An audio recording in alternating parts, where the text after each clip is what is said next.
지금부터 내가 해주는 얘기 들어주겠니? 이 시간에 우리 하나님 말씀을 보겠습니다. 구약성경 다니엘서 6장 25절에서 27절 말씀이 되겠습니다. 구약성경 다니엘서 6장 25절에서 27절 말씀입니다.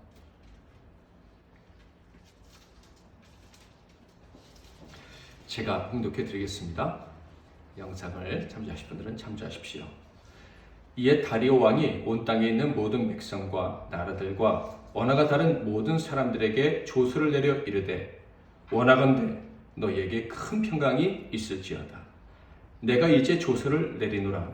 내 나라 관할 아래에 있는 사람들은 다 다니엘의 하나님 앞에서 떨며 두려워할지니 그는 살아계시는 하나님이시요 영원히 변하지 않으실 이시며 그의 나라는 멸망하지 아니할 것이요 그의 권세는 무궁할 것이며 그는 구원도 하시며 건져내기도 하시며 하늘에서든지 땅에서든지 이적과 기사를 행하시는 이로써 다니엘을 구원하여 사자의 입에서 벗어나게 하셨음이라 하였더라. 아멘. 오늘은 실패가 없는 나라, 실패가 없는 나라라는 제목으로 하나님 말씀을 상고하겠습니다. 실례하지만 여러분 나이가 혹은 연세가 어떻게 되십니까? 남은 인생이 얼마나 남았다고 생각을 하십니까? 그 남은 인생이 얼마가 남았는지 우리가 장담할 수는 없겠지만은 그 남은 인생을 성공적으로 끝낼 수 있을 것 같다라는 그런 자신감이나 용기가 있으십니까? 주어진 그 시간, 여러분의 남은 인생을 살고 마지막에 설 때 자, 인생을 성공적으로 마무리했다라고 말할 자신이 있으십니까? 아니면 패배자로 끝날 것 같으십니까? 오늘은 80세가 훌쩍 넘은 나이에 인생 최대의 위기에 맞닥뜨려야 했었던 한 의인의 이야기를 살펴보려고 합니다.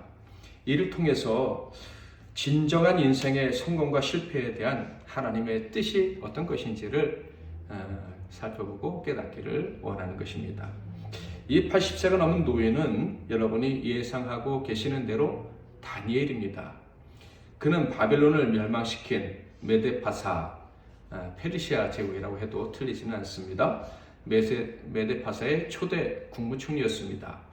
다니엘서 6장 1절과 2절을 볼까요? 다리오가 자기의 뜻대로 고관 120명을 세워 전국을 통치하게 하고 또 그들 위에 총리 셋을 두었으니 다니엘이 그 중에 하나이라. 이는 고관들로 총리에게 자기의 직무를 보고하게 하여 왕에게 손해가 없게 하려 함이었더라. 메데파사의 초대왕은 다리오다라고 이렇게 되어 있는데요. 고레스와 같은 인물로 여겨집니다. 학자들에 따라서 많은 견해가 있지만 이 다리오는 고레스다 이렇게 일반적으로 보고 있습니다. 이 다리오가 자신의 거대한 제국을 통치하기 위해서 120명의 고관들을 세우고 그 위에 3명의 총리를 세웠다 이렇게 기록되어져 있습니다. 그런데 그 3명의 총리 중에 1명을 또 특별한 리더로 세우려고 했는데 그가 바로 다니엘이었다 하는 거죠. 3절을 볼까요? 다니엘의 마음이 민첩하여 총리들과 고관들 위에 뛰어나므로 왕이 그를 세워 전국을 다스리게 하고자 한지라. 자, 그런데 바로 이 다리오 왕의 의도 때문에 다니엘은 죽음의 위기에 직면하게 됩니다. 바로 다른 2명의 총리와 여러 고관들이 다니엘을 고발해서 그를 책잡아서 제거하기로 했기 때문입니다. 도대체 이 사람들은 왜 다니엘을 제거하려 했을까? 성경은 다니엘이 고발당한 합당한 이유가 있었다고 말할까요? 4절을 한번 같이 자막을 보면서 읽어보도록 하겠습니다. 시작. 이에 총리들과 고관들이 국사에 대하여 다니엘을 고발할 근거를 찾고자 하였으나 아무 근거, 아무 허물도 찾지 못하였으니 이는 그가 충성되어 아무 그릇됨도 없고 아무 허물도 없음이었더라. 보시다시피 성경은 다니엘이 고발을 당해서 해를 입어야 될 이유가 하나도 없었다 이렇게 증언하고 있어요. 그러므로 굳이 이유를 찾자면 그 사람들이 다니엘을 시기했기 때문이다라고 밖에 볼 수가 없어요. 그러나 성경은 시기했다는 이유도 또 다니엘이 미움받고 시기를 당해야 했던 이유도 하나도 설명하고 있지 않습니다. 이유가 무엇일까요? 설명을 할 필요가 없다고 생각했기 때문일 것입니다. 그렇습니다. 하나님의 사람들이요, 세상으로부터 미움을 받거나 억울한 일을 당할 때 그 이유를 따져볼 이유가 전혀 없는 거예요. 따져볼 이유도 없으니 어떻게 해서 저들을 내 변명으로 설득시켜서 이 위기에서 벗어날까 하면서 힘든 시간을 보낼 필요도 없는 거예요. 여러분, 마귀가 의인을 공격할 때 타당한 이유가 있다면 그게 마귀의 공격이라고 할 수 있겠습니까? 마귀가 물론 사람들이 사람을 미워하게 할 때 합당한 이유를 대기도 하겠죠. 그러나 이유가 없이 미워하게 만드는 경우가 대부분입니다. 그러므로 의인이 공격을 당할 때 이유 없이 공격을 당하는 거예요. 억지 이유를 들어서 의인을 공격하는 거예요. 뭐 심지어 나보다 잘났고 나보다 잘하고 나보다 착하고 나보다 지혜롭다, 그 이유 때문에 미워하기도 하는 거예요. 그러니 굳이 변명을 하려고 할 필요가 하나도 없다. 저들이 왜 나를 미워할까 고민하며 밤샐 이유가 없다 하는 거예요. 그래서 예수님이 이렇게 가르쳐 주셨어요. 누가복음 21장 14절 15절 같이 한번 읽어보겠습니다. 시작. 너희는 변명할 것을 미리 궁리하지 않도록 명심하라.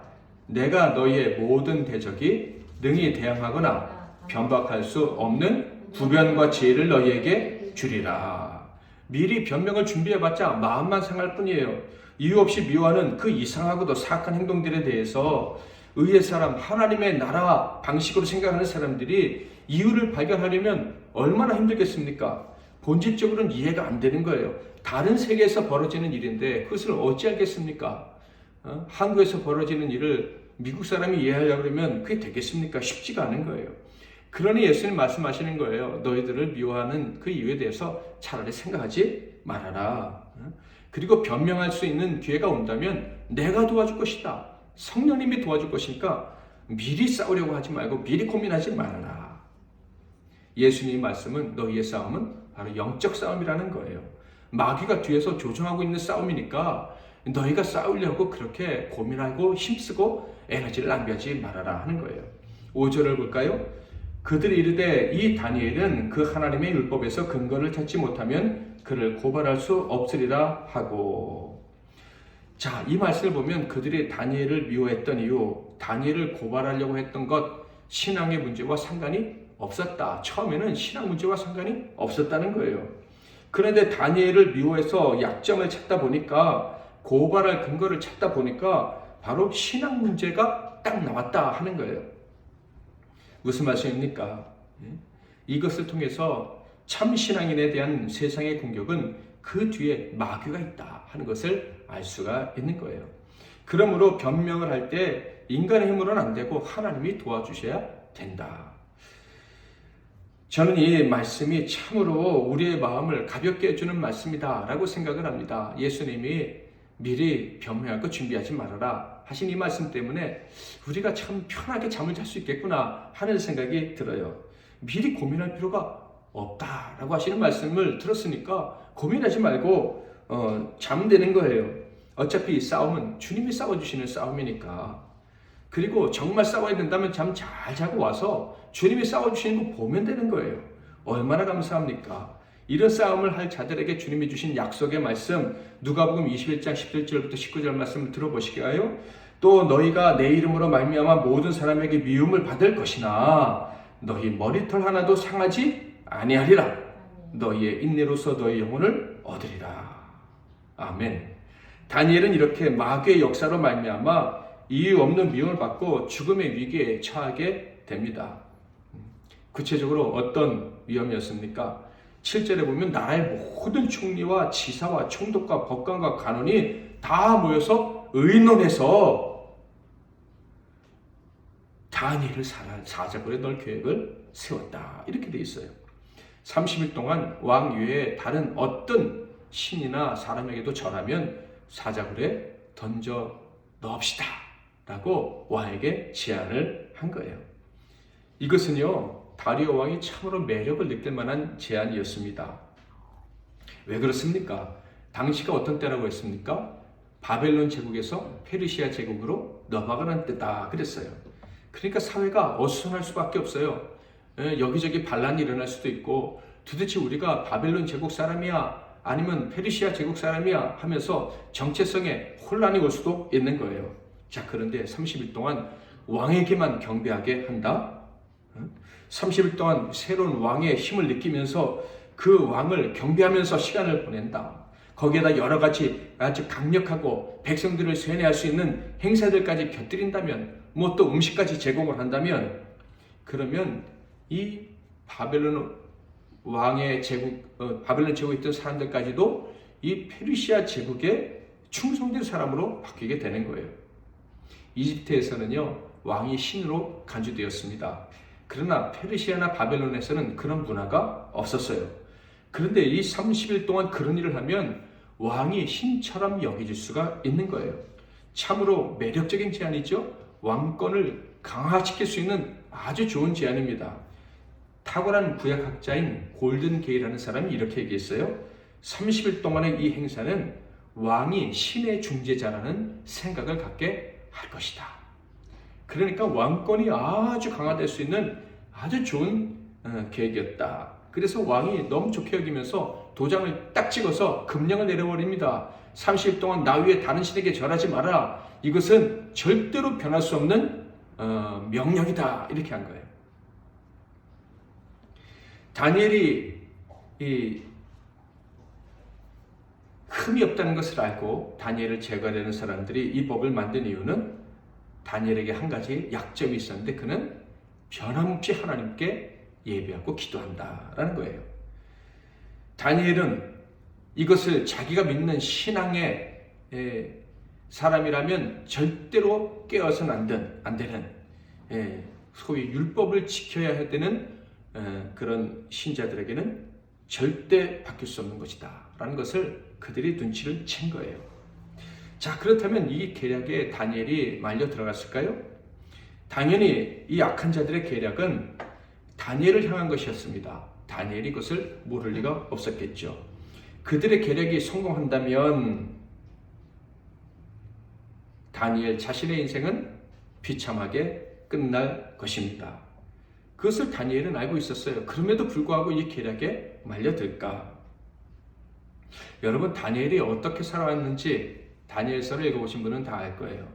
그의 일생을 보면 참 잊혀진 인생, 잊혀졌던 인생, 이렇게 말할 수도 있을 거예요. 어렸을 때는 부모와 떨어져서 바벨론의 포로로 끌려왔습니다. 그의 부모는 그를 영원히 잊어야만 했습니다. 마음속으로는 뭐 기억했다 할지라도 다시는 볼 수 없는 그런 아들이었다. 그러나 그는 바벨론에서 큰 성공을 거뒀죠. 그러나 곧 잊혀지게 됩니다. 그러다가 바벨론의 마지막 왕 벨사살이 죽기 직전에 다시 등장한다. 80세가 넘어서 등장한다 하는 것을 알 수가 있어요. 벨사살 왕은 자신의 부와 병에 눈먼 자, 교만한 사람이었어요. 그래서 1000명이나 넘는 사람들을 모아놓고 술잔치를 벌이는데 그때 아주 망령된 행동을 했습니다. 어떤 행동을 했는지 아십니까? 예루살렘 성전에서 가져온 성전 기물들에다가 술을 붓고 그것을 마시고, 그것을 그 성전 기물에다가 술을 부어 마시면서 각종 우상에게 경배하는, 아주 하나님을 모독하는 일을 한 거예요. 그러자 갑자기 하나님의 손이, 큰 손이 나타나서는 벽에다가 글씨를 써버렸습니다. 메네메네 되게 우바리신이라고. 그러자 그 손가락이 이 벽에다 글을 쓰는 모습을 보면서 그 1000명이 넘는 사람들이 다 얼어붙어 버리고 말았어요. 그들이 공포에 질린 또 한 가지 이유는 글이 써져 있는데 그 뜻을 모른다는 거예요. 자, 그런데 바로 그때 황후가 다니엘을 소개했습니다. 하나님의 신에 감동된 사람이 있는데 느부갓네살 왕이 그를 최고의 총리로 세웠던 사람입니다. 그 사람을 부르면 그 사람이 해석해 줄 것입니다 라고 황후가 얘기를 한 거예요. 그래서 불려왔는데, 그리고 그 글을 해석을 했는데 그때 80세가 넘은 나이였어요. 그러니까 한동안 잊혀졌다가 다시 등장을 한 거예요. 자, 그런데 다니엘이 그렇게 등장해서 그 글을 해독한 그 날이 어떤 날이었습니까? 벨사살이 죽임을 당하고 바벨론이 멸망하고 메데파사 페르시아 제국이 시작된 날인 거예요. 자, 그런데 놀랍게도 다니엘은 그 새로운 제국의 총리가 된 거죠. 다시 등장해서 이제 다시 하나님이 높여주시는 그 영광을 경험하게 됩니다. 그런데 다시 오늘 영수가 찬양한 것처럼 낮아지게 되는 날, 아니 낮아져도 죽기까지 낮아져서 사자굴에 들어가서 사자의 밥이 되어서 영원히 잊혀지는 그 정도 낮아질 위기에 봉착하게 되었다.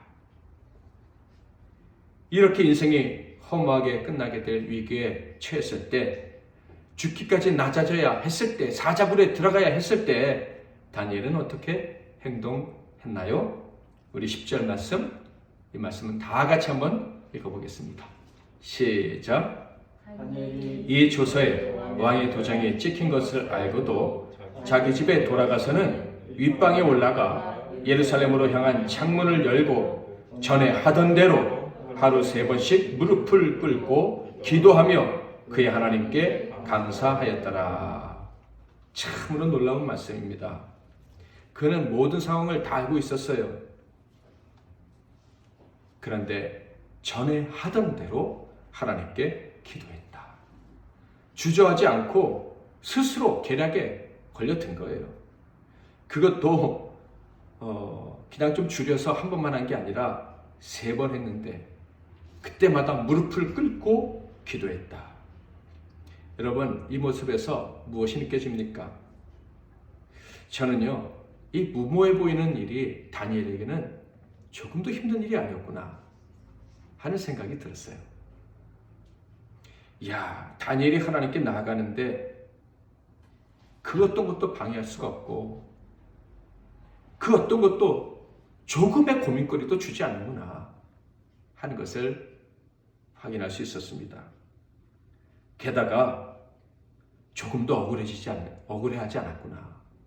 내가 잊혀지다니, 내가 또 땅으로 떨어지다니, 이게 내 팔짱가? 내 인생은 이렇게 끝나는가? 실패로 끝날 인생인가? 뭐 이런 생각을 조금도 하지 않았음을 느낄 수가 있습니다. 그는 하나님께 무릎을 꿇고 기도했고, 그리고 그 기도의 내용은 감사했다 라고 성경에 기록되어져 있어요. 기도하며 감사했다, 이게 무슨 뜻입니까? 일단 그가 하나님께 기도할 때 모든 상황 때문에 마음의 요동이 없었다, 이런 얘기입니다. 아무리 세상이 흔들려도 그 마음은 똑같았다, 이런 얘기예요. 억울하지도 않고 화가 나지도 않고 인생이 허무하게 느껴지도 않았던 것이 분명합니다. 진짜 기도죠. 여러분, 기도할 때 우리는 하나님 앞에 무릎을 꿇습니다. 혹시 여러분 무릎을 꿇고 기도하고 계십니까? 혹시 주님께 무릎을 꿇어본 지 너무 오래되셨다면 오늘이라도 한번 무릎을 꿇어보시기를 바랍니다. 무릎을 꿇어야 돼요. 왜냐하면 그래야만 하나님이 내 왕이시라고, 나의 주님이시라고 마음으로 진심으로 고백하는 그런 마음이 들기 때문에 그래요. 오늘 꼭 무릎 꿇고 기도해 보시기 바랍니다. 마음 같으면 지금 무릎 꿇으라고 제가 해보고 싶지만은 여러분 꼭 무릎 꿇고 하나님께 기도해 보세요. 전능하신 하나님이 저의 주님이십니다. 하나님이 저를 책임져 주십니다. 저는 하나님께 다 맡깁니다. 이런 마음으로 무릎을 꿇어보세요. 그렇게 하나님을 인정하고 무릎을 꿇고 기도하면요, 이 폭풍이 몰려와도 마음의 평안이 느껴지는 거예요. 왜 두렵지 않지? 하나님이 상황 속에서는 너는 잊혀져야 돼. 너는 낮아져야 돼. 너는 이제 끝났어 라고 말하시는 것 같아도 마음의 평안이 있는 거예요. 걱정이 없는 거예요.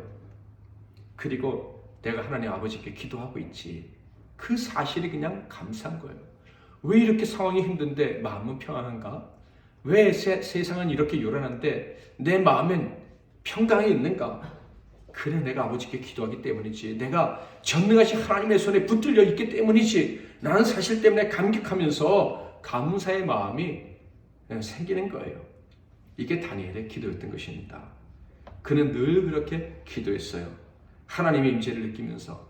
그러니까 그것이 너무나도 소중하다는 것을 아니까 하나님과의 교제, 하나님께 기도하는 것이 그 어떤 것보다 소중하지 않으니까 지금 기도하면 죽는다고 하는데도 하나님 앞에 나가서 기도하는 거예요.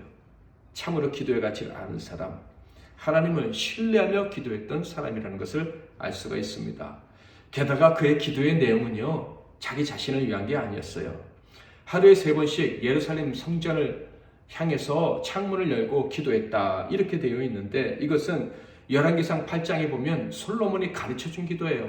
솔로몬이 뭐라고 말했습니까? 너희들이 범죄해서 다른 나라에 포로로 끌려갔는데 거기서 우리가 하나님께 범죄했기 때문에, 하나님을 반역했기 때문에, 하나님보다 세상을 더 의지했기 때문에 이런 어려운 일을 당했구나라는 것이 깨달아지면 먼저 마음으로 돌아오고 그 다음에 창문을 열고 예루살렘을 향해서, 성전을 있는 쪽을 향해서 기도해라 라고 그렇게 가르쳐 줬던 거예요. 우리 민족이 범죄해서 적국으로 끌려가면 온 마음을 다해서 생명을 걸고 성전에 있는 쪽을 향해서 기도해라. 그 이유가 무엇입니까? 열왕기상 8장 50절 51절 주께 범죄한 백성을 용서하시며 주께 범한 그 모든 허물을 사하시고 그들을 사로잡아 간 자 앞에서 그들로 불쌍히 여김을 얻게 하사 그 사람들로 그들을 불쌍히 여기게 하옵소서. 그들은 주께서 철풀무 같은 애굽에서 인도하여 내신 주의 백성 주의 소유가 되미니이다. 하나님께서 용서해 주시고 구원해 주시기를 바라고 그렇게 기도하라 한 거예요. 다니엘이 창문을 열고 기도한 이유도 이것입니다. 솔로몬의 하나님이 솔로몬을 통해서 가르쳐 주신 것을 순종하기 위해서 예루살렘을 향해서 창문을 열고 3일씩 기도한 것은 그 백성이 용서받고 고향으로 돌아갈 수 있기를 바람으로, 참된 예배가 회복되기를 원하는 마음으로 기도했다 하는 거예요. 그러니까 지금 기도하면 사자굴에 던진다고 하는데도 하나님 날 살려주세요, 내 인생 허무하게 끝나게 하지 말아주세요 라고 하면서 기도한 게 아니었다 하는 거예요. 늘 기도하던 그 기도를 한 거예요. 신실하신 하나님의 언약에 의지해서 그 언약을 붙잡고 기도하라는 그 솔로몬의 가르침에 의지해서 기도했던 것이죠. 하나님의 언약이 성취되게 해달라고, 이 백성, 이 교회를 살려달라고, 하나님께 온전한 예배가 회복될 수 있게 해달라고, 내가 죽든지 말든지 하나님의 뜻이 이루어져야 됩니다 하면서 담대하게 기도했다 하는 것입니다.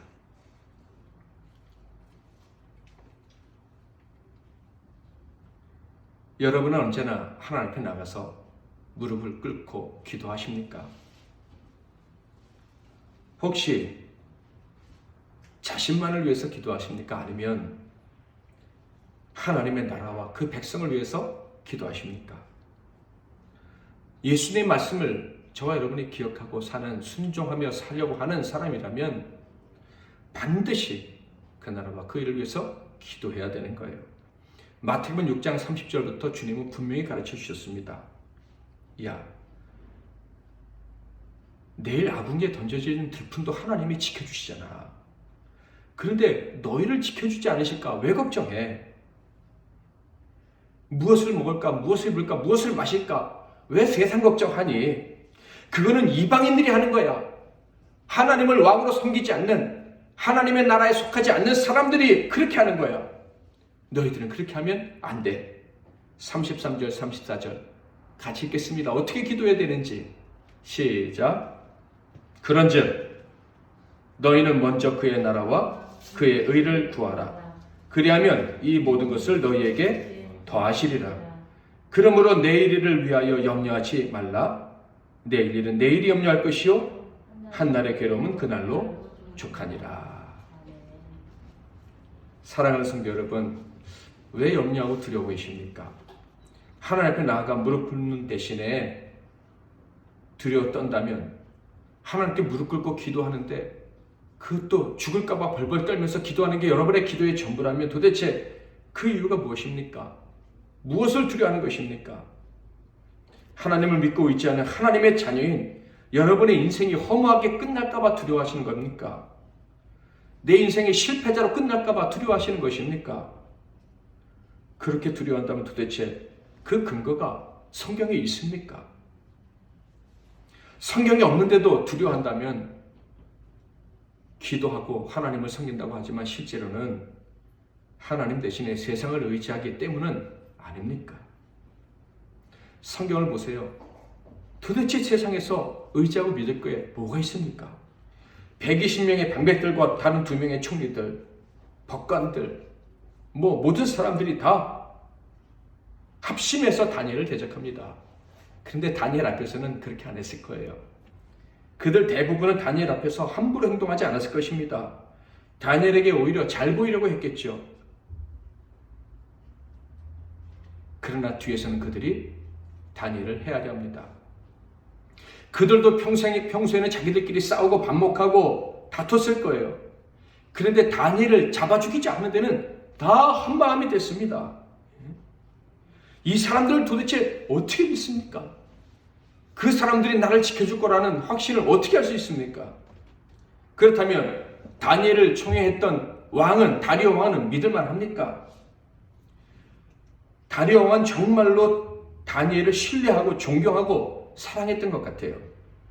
그 역시도 나이가 많았습니다. 62세였는데 그보다 나이가 훨씬 많은 80세가 넘은 노인 다니엘을 존경하고 귀하게 여겼고 그의 지혜를 아주 기뻐했던 것 같아요. 그런데 정작 그토록 사랑하고 좋아하는 다니엘이 위기에 처하자 그가 어떻게 행동합니까? 13절 14절 그들이 왕 앞에서 말하 이르되 왕이여 사로잡혀온 유다족 자손 중에 다니엘이 왕과 왕의 도장이 찍힌 금령을 존중하지 아니하고 하루 3번씩 기도하나이다 하니 왕이 이 말을 듣고 그로 말미암아 심히 근심하여 다니엘을 구원하려고 마음을 쓰며 그를 건져내려고 힘을 다하다가 해가 질 때에 이르렀더라. 다니엘이 하나님께 기도했다는 고발장을 받았습니다. 그러자 그는 어떻게 했습니까? 내가 사랑하는 다니엘 내가 건져준다 한 게 아니라 고민에 고민을 거듭했다. 여러분 고민해야 될 사람이 누굽니까? 힘들어야 될 사람이 누굽니까? 다니엘 아닙니까? 그런데 성경을 보니까 다니엘은 감사하고 왕은 고민만 하고 있었다 하는 것을 알 수가 있어요. 얼마나 믿을 수 없는 존재입니까? 세상에서 믿을 수 있는 존재가 없다는 거예요. 결국 왕은 자신이 정한 법령에 따라서 다니엘을 사자굴에 던지라고 지시하게 됩니다. 그런데 사자굴에 던지라고 하면서 뭐라고 말합니까? 16절 같이 한번 읽겠습니다. 시작. 이에 왕이 명령하매 다니엘을 끌어다가 사자굴에 던져 넣는지라. 왕이 다니엘에게 이르되 내가 항상 섬기는 너의 하나님이 너를 구원하시리라 하니라. 들으셨습니까? 나는 구원하지 못하지만 네가 항상 섬기는 하나님이 너를 구원할 것이다 라고 얘기합니다. 이것이 믿음 없는 세상의 권력자의 말입니다.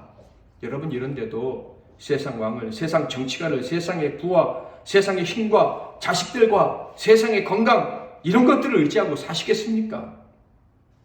그것들을 의지하고 그것들을 기대한 것은 정말 험한 일이에요.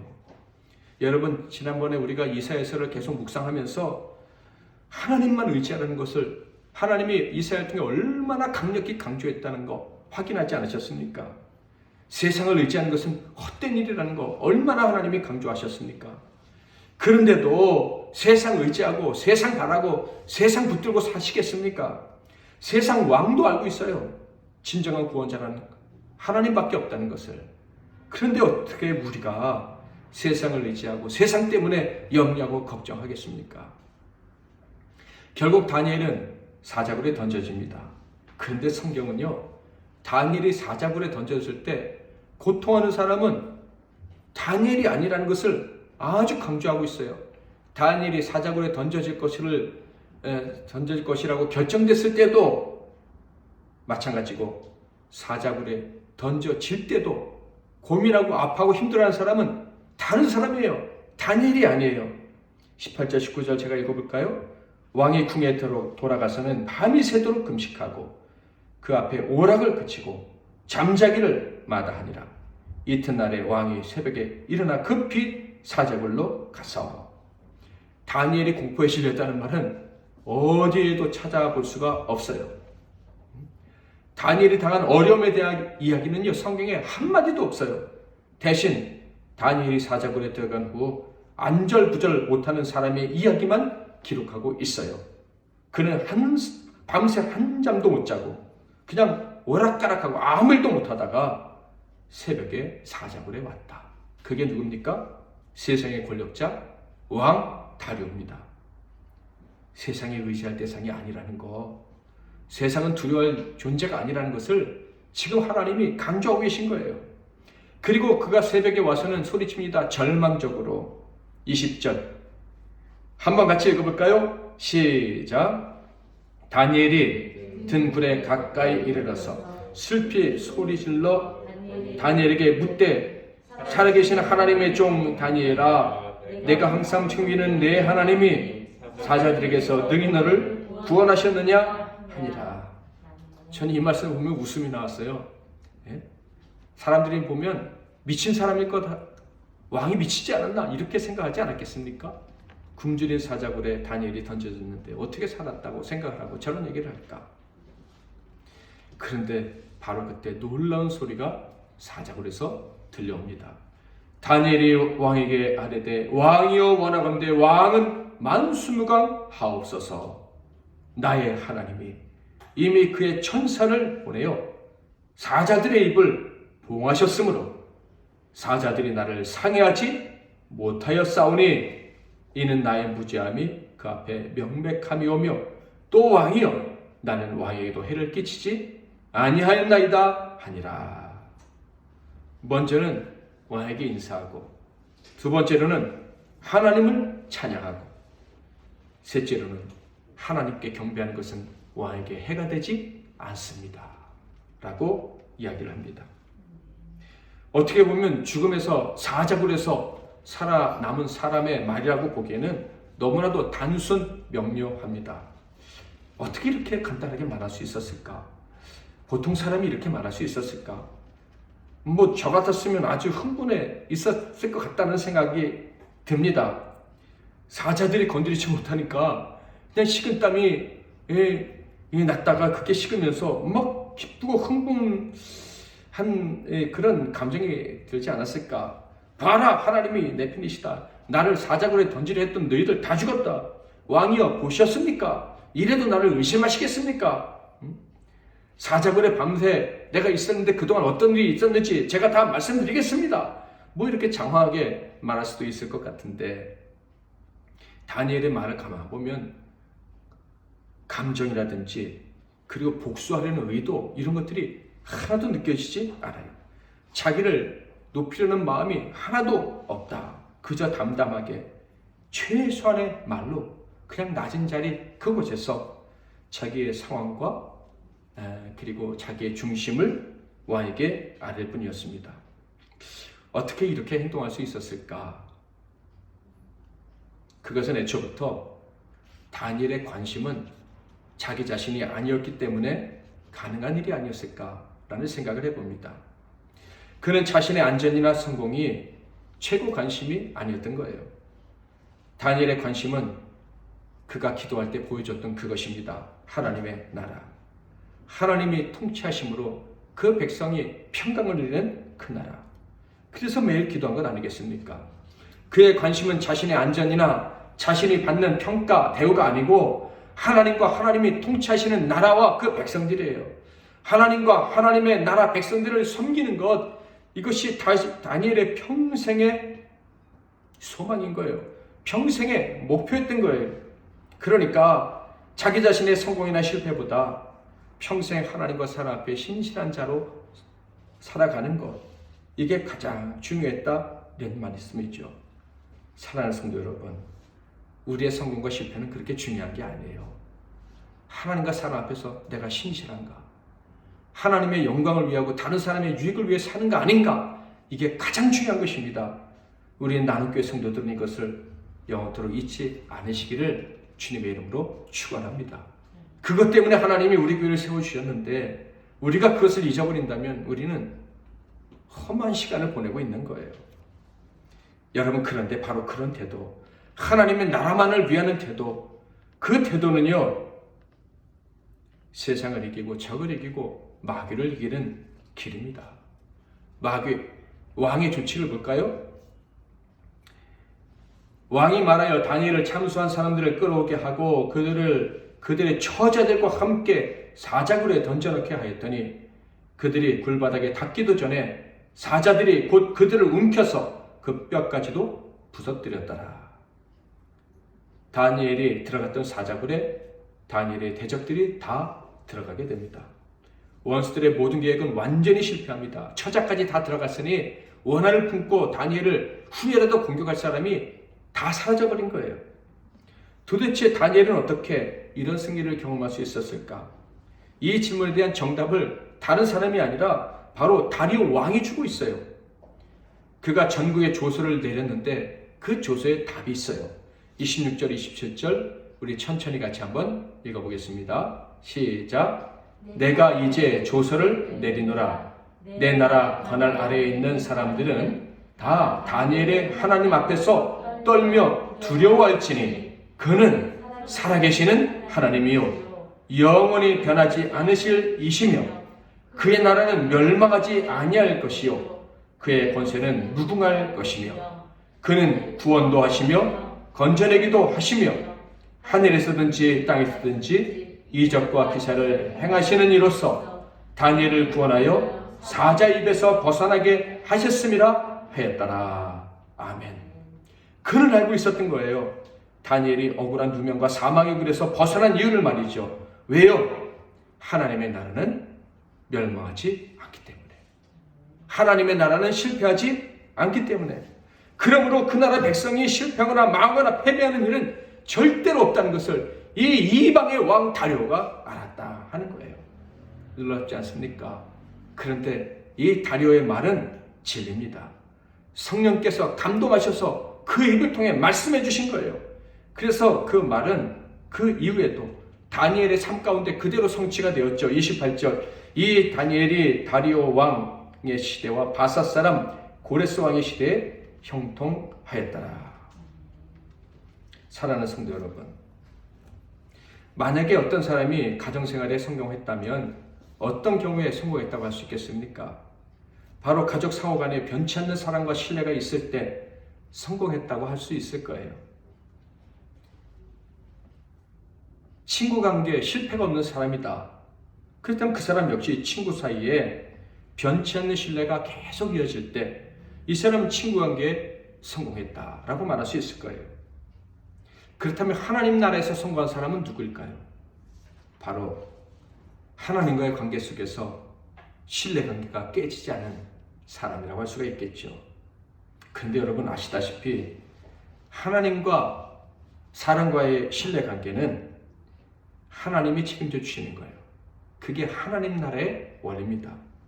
그래서 예수 그리스도에 의해서 피값을 내고 하나님께 사심받은 사람, 그래서 하나님 나라에 들어간 사람은요, 하나님의 신실하심이 영원히 함께.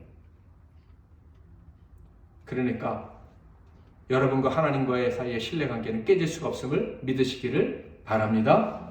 아멘. 그러면 하나님 나라가 실패하지 않으니 우리가 실패하거나 멸망할 이유도 없는 거예요. 저와 여러분은 절대 실패할 수가 없어요. 이 성경의 논리가, 진리가 받아들여질 수 있기를 주님의 이름으로 축원합니다. 받아들여지지 않을 수도 있어요. 하나님의 백성인데. 그래서 말씀과 기도에 힘쓰라고 하는 거예요. 신실하신 하나님 앞에 늘 담대히 나아오라고 하나님 말씀하시는 거예요.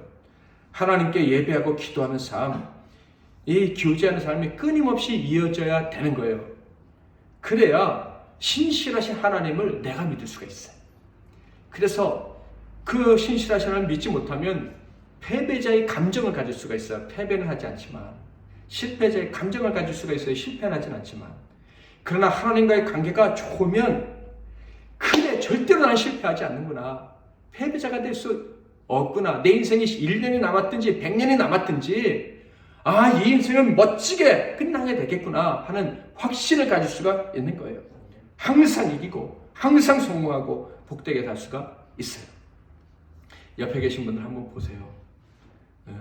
그 두 분과의 관계, 세 분과의 관계도 반드시 성공해요. 아멘? 여러분 사이는 복된 사이로 살다가 천국 가는 거예요. 절대로 실망을 시키고 그렇게 끝낼 수가 없어요. 사랑하는 성도 여러분, 이런 삶이 하나님이 우리에게 주신 삶입니다. 실패 없는 나라에 우리가 속해 있기에 우린 절대로 망하고 끝날 수가 없어요. 자, 바로 우리의 이러한 삶은 어떤 역사를 일으게 되냐 하면 다리오 왕과 같은 사람이라 할지라도, 교만하고 힘 있는 권력자라 할지라도 결국 하나님의 나라가 임해야 살 수 있겠구나 하는 것을 고백하게 만들게 되는 거예요. 지금 이 땅이 코로나로 어려움을 겪고 있는데 여기저기서 우리가 이 험한 세상에서 너희들이 잘 살게 해줄 수 있는 유일한 도구다, 방편이다 라고 주장을 합니다. 그러나 우리가 실패 없는 하나님 나라에 속했고 하나님과의 관계를 끊임없이 이어간다면 결국 세상은 당신들 때문에 우리가 산다, 당신들 때문에 우리가 구원받는다 라고 고백하게 될 거예요. 그러니까 여러분, 지금 이 어려움의 때, 이 환난의 때, 이때가 바로 신앙이 세상을 구원할 수 있는 유일한 길이다 하는 것을 보여줄 수 있는 때라는 것을 기억하시고 하나님께 더 가까이 나아가시기를 주님의 이름으로 축원합니다. 자, 이 시간에 축도로 마치겠습니다. 다니엘의 하나님 앞에서 떨며 두려워할지니 그는 살아계시는 하나님이시요 영원히 변하지 않으실 이시며 그의 나라는 멸망하지 아니할 것이요 그의 권세는 무궁할 것이며. 아멘. 이제는 우리 주 예수 그리스도의 크신 은혜와 우리 아버지 하나님의 극진하신 사랑하심과 성령님의 위로, 교통, 충만, 복 주시는 은혜가 하나님의 은혜로 속한 나의 나라, 이 하나님의 나라는 결코 멸망하거나 실패하지 않고 승리하되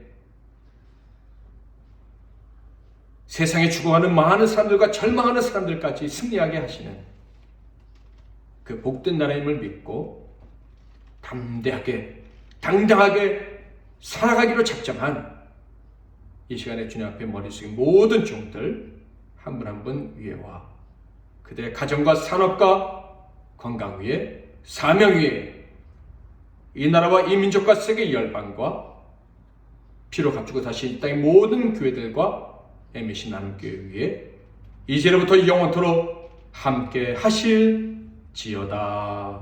아멘.